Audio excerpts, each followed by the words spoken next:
Bem-vindos à segunda aula sobre os detalhes da estrutura do segundo Beit HaMikdash, o segundo templo. Na última aula a gente aprendeu sobre o Harabai, do Monte do Templo, e nesta aula vamos aprender sobre Ezrat Nashim, o pátio das mulheres. O mesmo é chamado de Ezrat Nashim porque havia uma varanda superior que era feita para as mulheres. E este é a sinalização aqui com a cor amarela. Esta é a varanda no nível superior. E como vocês podem ver, é de ambos os lados. Não está claro se isso também se estende sobre os portões, porque temos os portões aqui e ali. Talvez se estende parcialmente e talvez não. Agora, em termos da entrada, portanto, em frente da entrada havia 12 degraus. Cada um desses degraus tinha meio amá, meio cúbito de altura e meio amá de largura, cerca de 25 centímetros. Isso significa que o Ezrat Nashim ficava 6 amot, cerca de 3 metros mais alto do que o monte do templo, do que o Harabait. Agora, se movemos em termos de tamanho, o Ezrat Nashim era de um quadrado perfeito de 135 amot por 135 amot, cerca de 67 metros e meio por 67 e meio metros. Mais tarde mostraremos o quanto isso significa.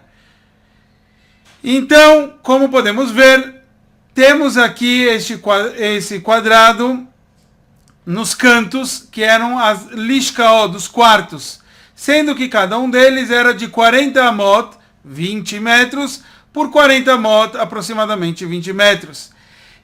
Veremos então cada um desses quartos.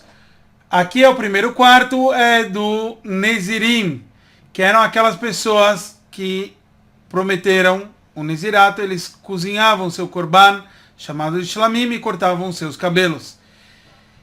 Este aqui é o canto nordeste, era o quarto em que os Kohanim, que eram Balei Mum, portadores de defeitos, eles checavam as madeiras se tinham vermes. Este aqui, no nordeste, era o quarto dos Metzoraim, no qual ficavam aquelas pessoas que tinham impureza de Sharat, que eles mergulhavam no mikve e aguardavam para colocar o seu dedão, que eram os polegares, no pátio do templo para receber o sangue e o azeite, que era o ritual de purificação dos Metzoraim. E o quarto que ficava no sudoeste era o quarto chamado Beit Shmania, em que ficavam os vinhos e os azeites que eram armazenados. Seguindo aqui, havia 15 degraus, e isto era a entrada para Azará, para o pátio do templo. Esses 15 degraus eram arredondados, eles correspondiam os 15 Shira Malot, os cânticos dos degraus.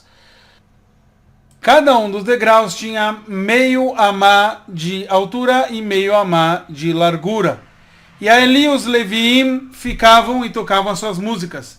Portanto, isso significava que a Azará, que era a próxima área, que ficava aqui, era 7 amot e meio mais alta do que Ezrat Nashim.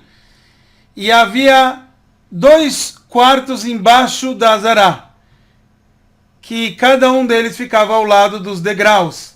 Havia uma porta que ali se abria para essa sala.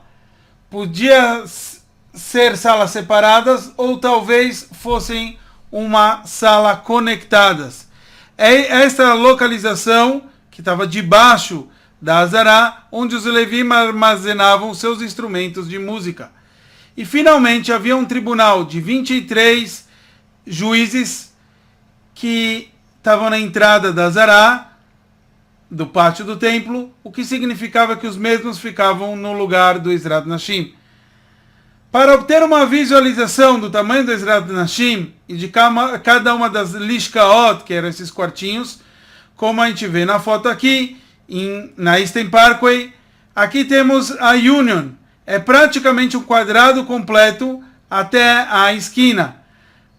Aqui está o edifício do 770. O pátio E o prédio que está a biblioteca vai até aqui. Isto é o tamanho do Ezrat Nashim. E sobre o tamanho dos Lishkaot, observa aqui o quadrado amarelo em frente ao 770. Cada quarto é o tamanho de uma das Lishkaot, desses quartinhos. E assim terminamos a nossa segunda aula.